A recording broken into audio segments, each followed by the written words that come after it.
through the city. We anticipate that the program will run about 30 to 40 minutes. We want to make efficient use of your time. We recognize that this is still a very difficult environment for our business community. It's also a very difficult time for educators, whether at the elementary, high school, or college level. The College of William & Mary is an important institution in our country and in our community. It's also an important economic driver and partner in the city. Today, we're particularly pleased to have the president of William & Mary to join us for our roundtable. Catherine Rowe began her service as the 28th president of William & Mary on July 1st, 2018, just 2 years ago. Previously, she served as a provost and dean of faculty at Smith College in Massachusetts.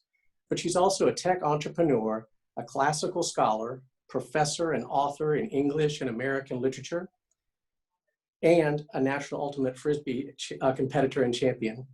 She's deeply interested in design thinking, entrepreneurship, and the digital humanities.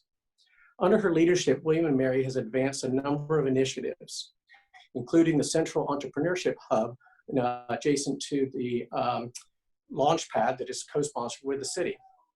Also a studio for teaching and learning innovation, and William & Mary's first long-range sustainability plan. William & Mary successfully closed its For the Bold campaign last June, raising just over $1 billion. During her first year, she convened a series of university-wide conversations, Thinking Forward, looking at the 20-year future of knowledge, work, and service. These discussions helped shape William & Mary's strategic planning effort currently underway.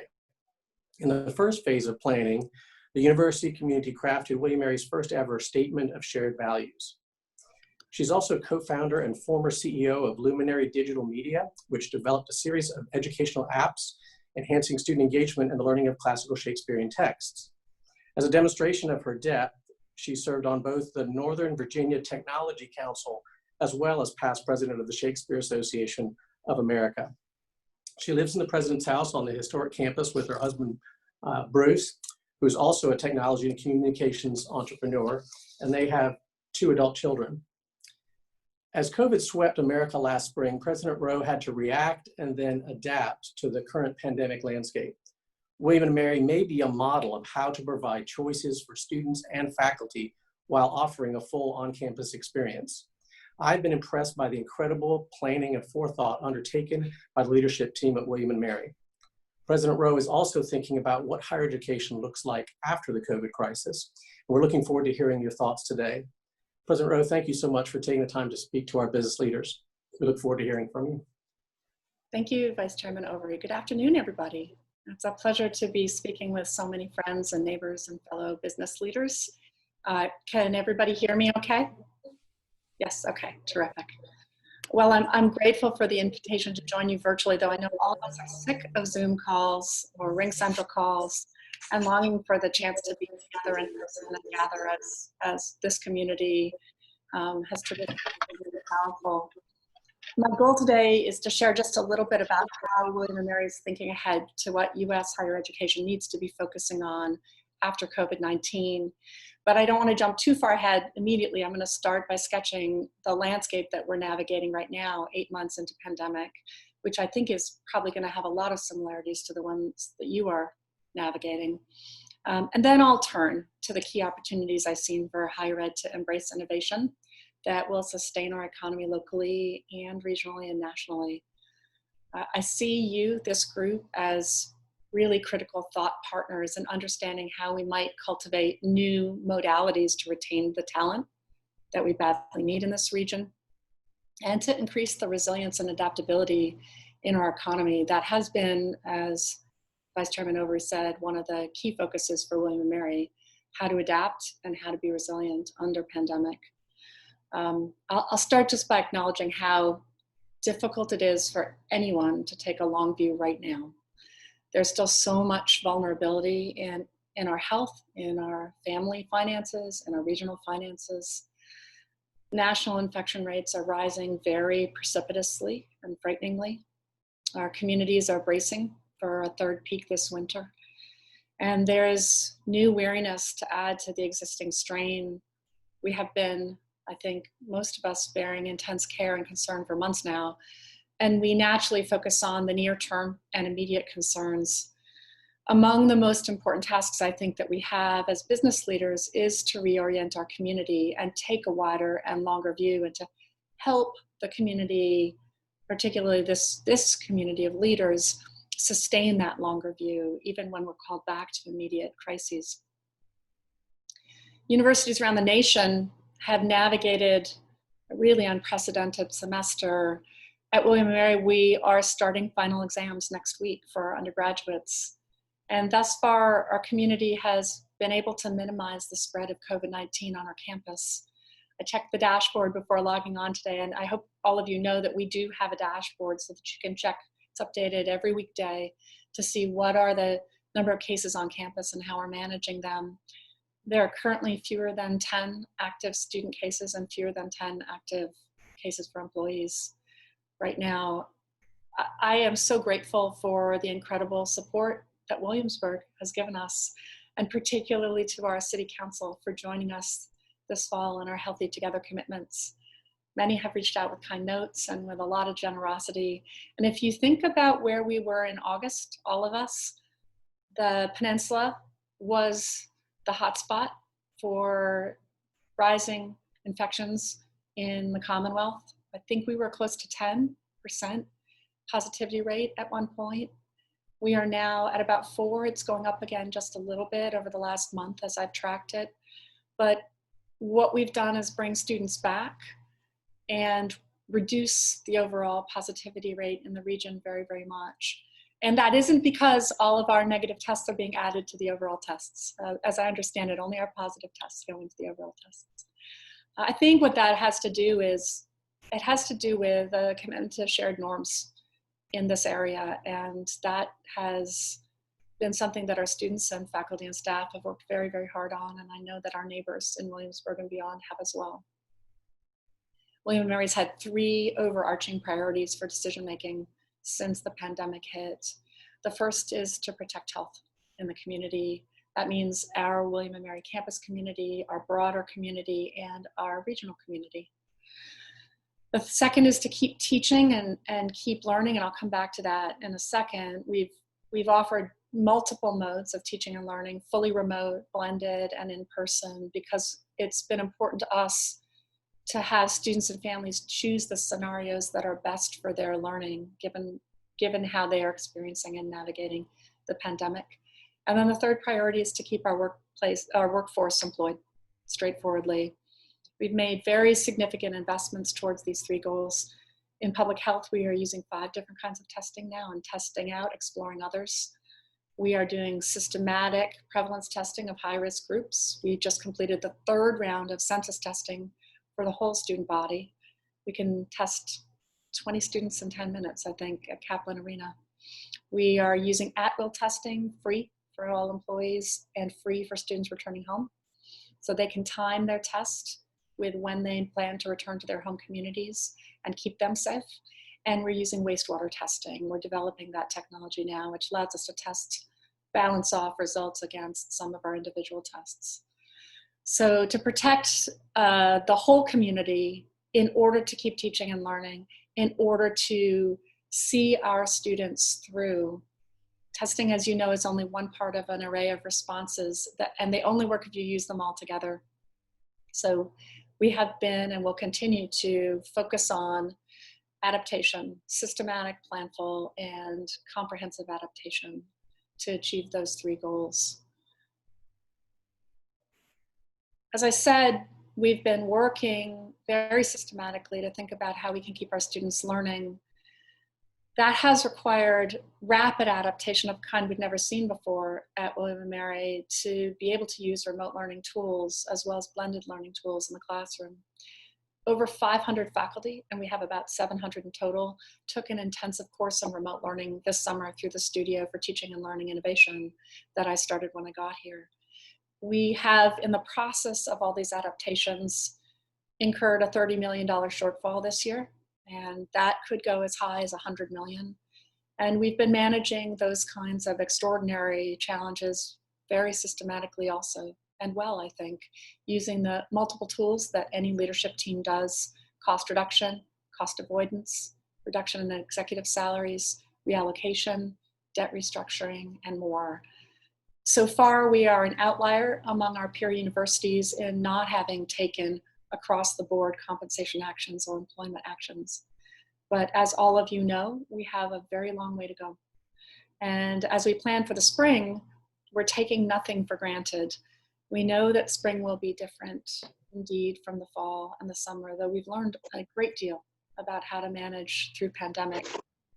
We're at a similar moment, I think, that we faced in August, knowing that positivity rates are skyrocketing right now, so we will continue to be vigilant and keep holding to our decision-making process of working in a phased way, taking decisions as late as we can, though that's hard on our community, so that we are using the best information that we have to make the best decisions. It's incredibly challenging for anyone to sit with so much uncertainty. But by last summer, it did become abundantly clear that there is going to be no snapback to 2019, no matter how much. All of us might want that. And with that recognition, we're also seeing enormously positive transformations at William & Mary, lessons that will serve us very well post-COVID and beyond. I'll give you 3 high-level themes that I'm tracking as I think about those lessons, but we could always talk more in Q&A. The first is the critical importance of flexibility to meet the needs of students and employees. And that was an idea that I learned from business leaders in this region who had continued to keep their businesses open under pandemic in the spring. How had they done that successfully? And their mantra was flexibility for all employees and in this case for your other constituencies and students. No one path works for everyone, and everyone is second shifting right now, learning, working, adopting new habits to safeguard health, caregiving, assessing risk for those around us. The second lesson has been the need for constant humility. No one has all the answers. So we're seeking out those who also think systemically and big picture, to think about the mutual dependencies within our public health and in our economy. And then the third lesson is to focus relentlessly on a small set of mission critical issues. It is incredibly hard to communicate complex issues in these virtual modes that we all have to use right now to folks who are feeling the strain and in distress. We need to keep it real. We need to say what's true and to convey hope at the same time. So describing the direction of travel and what's hopeful, even when that's really difficult, remains absolutely critical. And then repeating, what are the things that we focus on, as I did at the beginning of this call? What matters most? So those are just 3 of the through lines that I am tracking right now as we begin to assess lessons learned this fall and think about how those can predict where we need to head in the spring. I am also seeing some really wonderful effects in our students. Certainly a deeper sense of citizenship, an affirmation of complexity and nuance. I'm seeing young adults learn to talk to others about why we should wear masks. It's not always easy when tourists come on our campus and our students are wearing masks and feel that they should uphold the mask wearing commitment, but they are learning how to do it well and they're learning how to receive it well. And I think those small acts of negotiating what the community wants to be are going to stand us in incredibly good stead as a society going forward. Similarly, in this election, 97% of our students were registered to vote.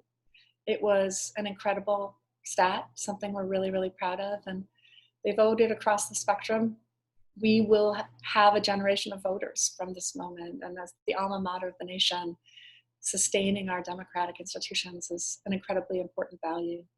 So maybe I'll just say a few quick things about, with these lessons in mind, what post-COVID higher education will look like.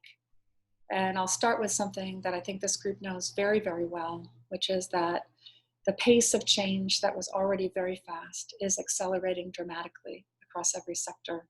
If you thought something was going to arrive in 2030, you can now expect that phenomenon to be here in 2025. We saw enormously swift technology transformation pre-pandemic, much faster, as I've just described, over the last 8 months. We know that our students are graduating into an economy that will not look the same in 5 years, not so much 10. Pandemic has accelerated those timelines, and that's true across every sector, from manufacturing to hospitality to healthcare and more. A recent McKinsey study, I'm a bit of a geek reading studies of the evolving economy. A recent McKinsey study found that 90% of executives expect the fallout of COVID-19 to fundamentally change their business over the next 5 years. And for higher ed, we are so dedicated to long-term relationships. That is part of our business model. And to continuity, that's also part of our business model. That's going to be very challenging in our culture. To borrow a metaphor that I really love, learned this March from an entrepreneurial group called Praxis that I follow, we're going to need to lean in as business leaders to leading beyond the blizzard, beyond the mentality of a blizzard. We're not in a short-term crisis like a blizzard. We're not even in a winter time, a season of crisis. We're facing a little ice age of an economy that's going to transform rapidly if it's to be successful as quickly as we want it to be. So for higher education, our business is cultivating opportunities for the next generation of citizens and global professionals. So here are two important opportunities I think that we share that we need to keep our eyes on. Both of them foreground, I hope, creative partnerships that would advance prosperity in this community as well as beyond. The first is that we must expand the career pathways for our students. And that is true for liberal arts institutions. We bring enormous assets to that challenge. It's true for any institution that's educating rising professionals.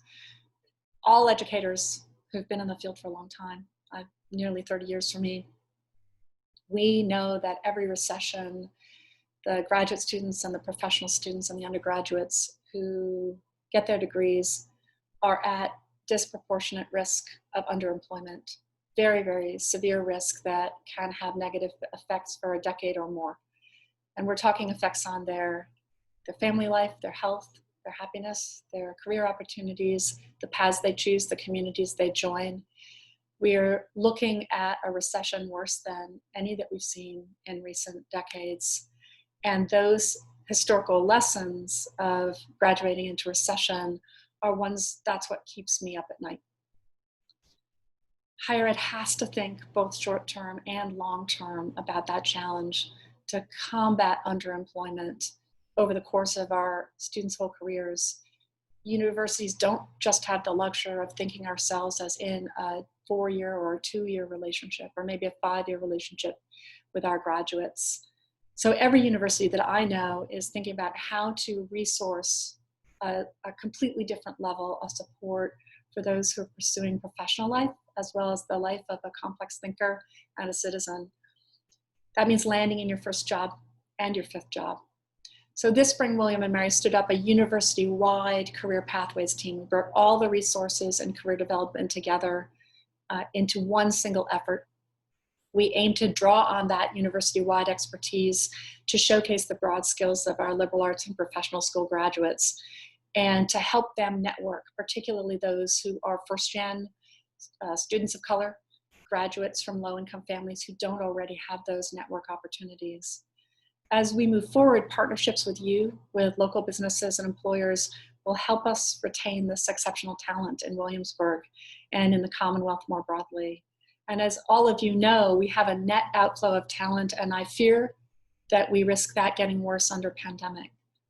We're also focusing on new opportunities in our curriculum. So we are looking at the summer as an opportunity to stand up whole semester-long credit-bearing curricula, new kinds of curricula, innovative curricula that can give a student a whole semester's experience in a very intense package that they can use in the midst of their career rather than just at the end of their academic career when they graduate.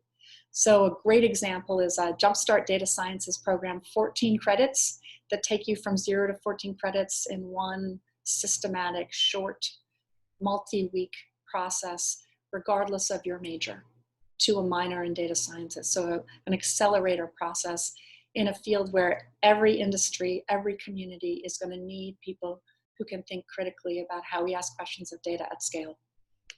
We're also launching new initiatives where we see cohorts of graduates particularly at risk.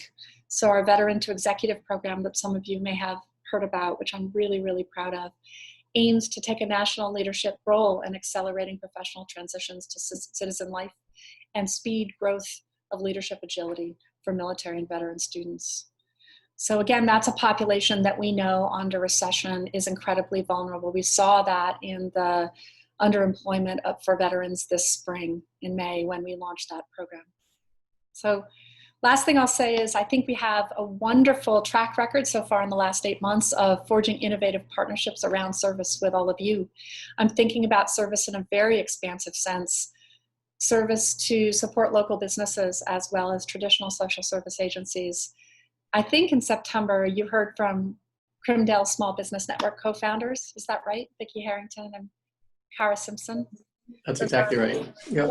Our MBA students who are focused on small businesses in the Williamsburg area and how we could support them as a larger William & Mary community with crisis support, with services, and with pandemic planning, free of charge, in their recovery and sustain them during the pandemic. A second one would be the Ed School's wonderful partnership with WJCC K-5 classrooms for mentoring, for one-on-one mentoring of at-risk students from kindergarten through 5th grade that we're doing with our local school system. So I see those kinds of local partnerships as crucial success factors for leading through the little ice age. And I'm very excited to think about the fruits that they will bear long-term for us. I'm grateful for the regular meetings and the partnership with Colonial Williamsburg, with Cliff Fleet, and with the city manager and mayor, who are wonderful companions in navigating this pandemic.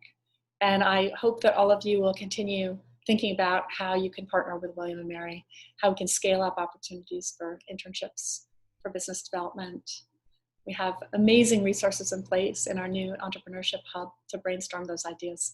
And my email address is president@wm.edu. So you can send them my way and I will find you the right people to connect with. So I look forward to discovering with you the new ways we can partner and advance prosperity in this region where it matters so much. Thanks, Rick. I'll turn it back over to you for questions. Works for every business person in this community, flexibility, humility, and then mission focus. So those are really valuable for all of us to keep in mind as we continue to face these challenges. You've sort of answered my first question, but that is, with all the challenges that the college has faced, what is the best way for the business community to come alongside the college and help? And how do we reach over the wall and find the right people? You mentioned the business school, school of education. What's the best way for our business community to bridge that wall? Well, and I'll just add our new Career Pathways Unified Team that Kathleen Powell leads.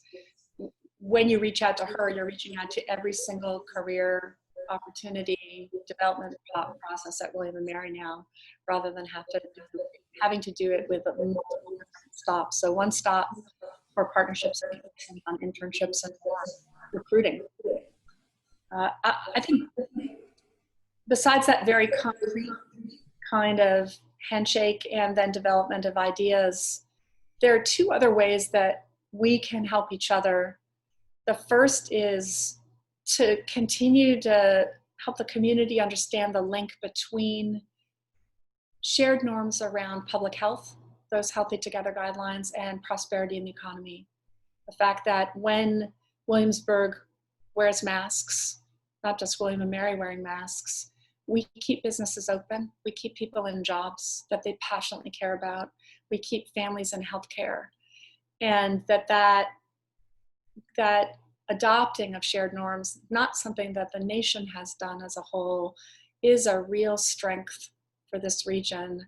I'll just remind everyone here again that we have seen our positivity rates shrink with William & Mary in session very dramatically. That's the opposite trend other college communities have seen around the Commonwealth and around the nation.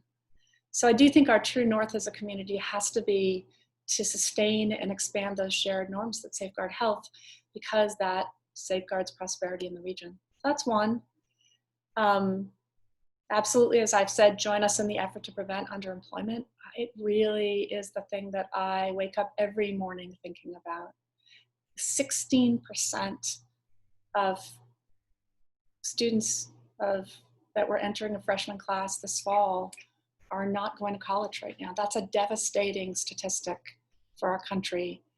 And the percentages are much higher for the most vulnerable groups, for low-income students, for first-gen students, excuse me.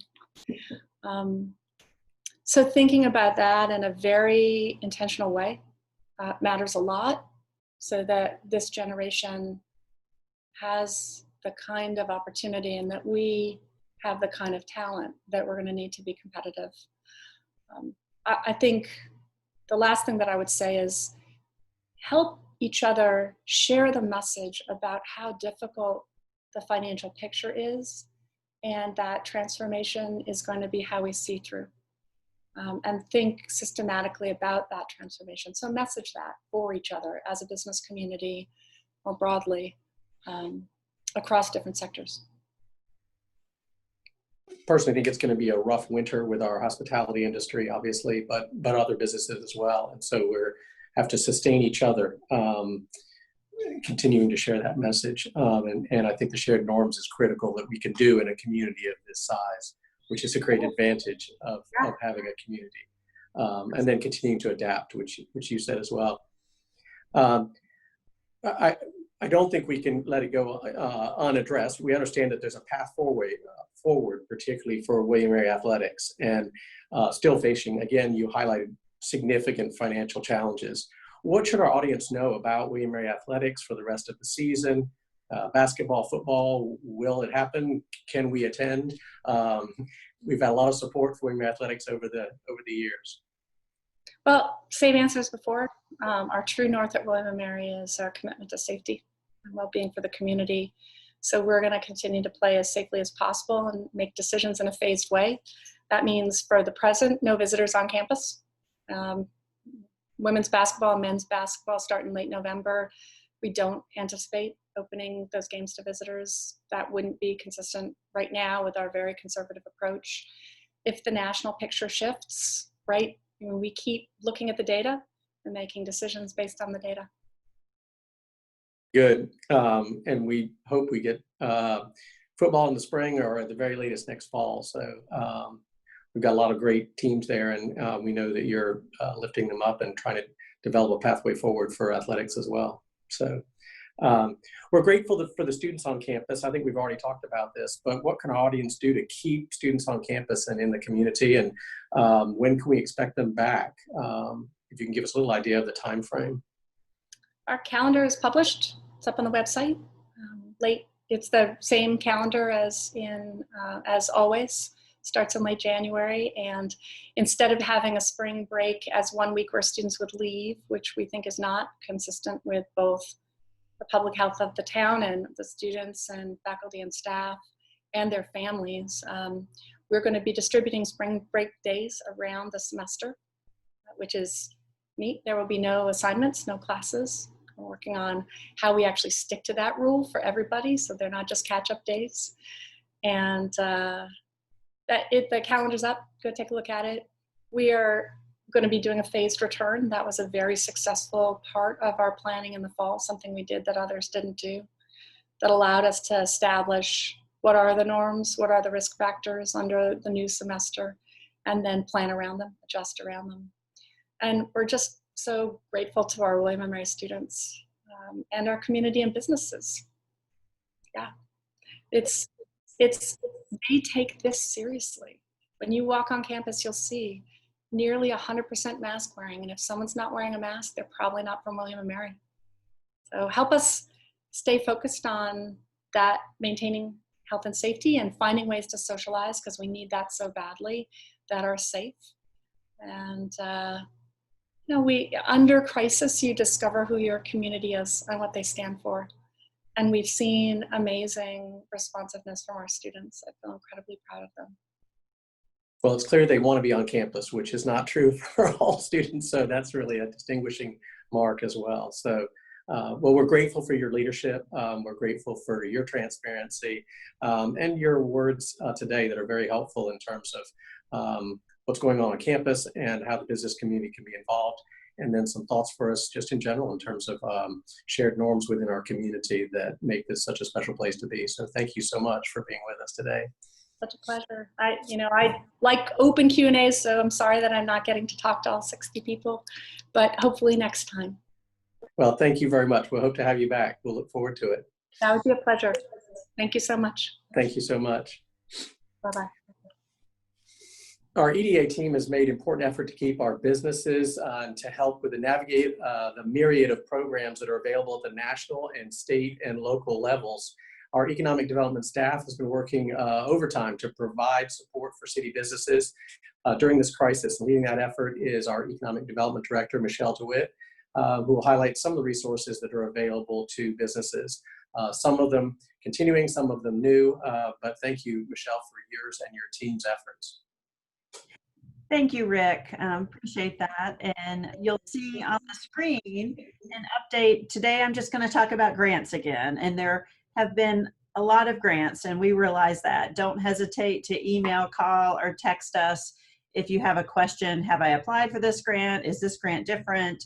All of those things, because we realize there are quite a few grants as we and others are trying to be responsive to business needs. I want to highlight 3 of them right now. 2 are COVID related, and one is the arts grant that we do every year, but I wanted to make sure people knew about that. So first is the tourism industry COVID-19 relief grant that City Council and the EDA announced a couple weeks ago. This is for all restaurants and dining establishments in the city and all lodging establishments in the city. So that includes B&Bs, hotels, motels, and inns. It does not include timeshares, but so if you're a restaurant, a dining establishment, or a lodging establishment, please take a look at this grant. It is due midnight on Monday, November 16th, so less than a week left to apply for this grant. And you can apply online, but if you have trouble with that, just let us know. We're doing everything we can to make sure everyone who's eligible can apply for that grant.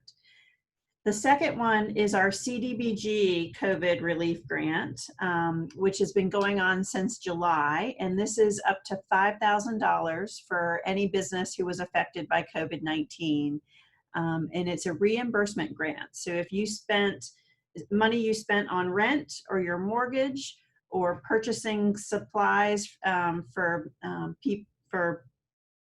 personal protection supplies or equipment, or if you had to remodel your physical space in order to keep people safe, all of those things are eligible. So please let us know. Again, you can apply online, but don't hesitate to reach out to us to help you with that. And then lastly, I just wanted to, some semblance of normalcy for us. The Williamsburg Area Arts Commission is still accepting grants as they do every year. So if you are an arts-related nonprofit, you may apply for a grant from the Arts Commission, and those are due December 1st. That has always also moved online, but staff, we're here available to help you with that, and the Arts Commission members as well. So again, stay in touch with us. Let us know how we can be helpful, and come downtown. Enjoy the weather while it still lasts. We have new bollards out for our outdoor dining on Prince George Street, so I encourage everyone to come look at that. They're a big improvement over the concrete bollards we had previously, and we're still a beautiful place to come spend time. Thanks, Rick.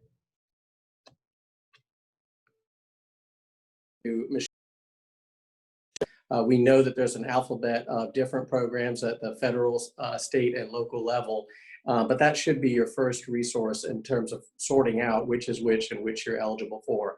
The unfortunate thing would be to see these grants which are available to our business community to go unawarded. So we encourage you to reach out, and with the weather nice, with the tables out on Merchant Square, with the Edge District out Richmond Road, there really is a lot in town to take advantage of. And I think the good thing about the norms in this community is people are being responsible and also being respectful of each other. And that's a great advantage of our community. Our next Business Roundtable webinar will take place on Thursday, December 10th. Please note that that's Thursday, not Tuesday in December, with Cliff Fleet, the president of Colonial Williamsburg, talking about the challenges there and how Colonial Williamsburg will be moving forward. We hope you join us again and let others know about the roundtables. Please take care of yourself and others and make it a great day to do business in Williamsburg. Thank you.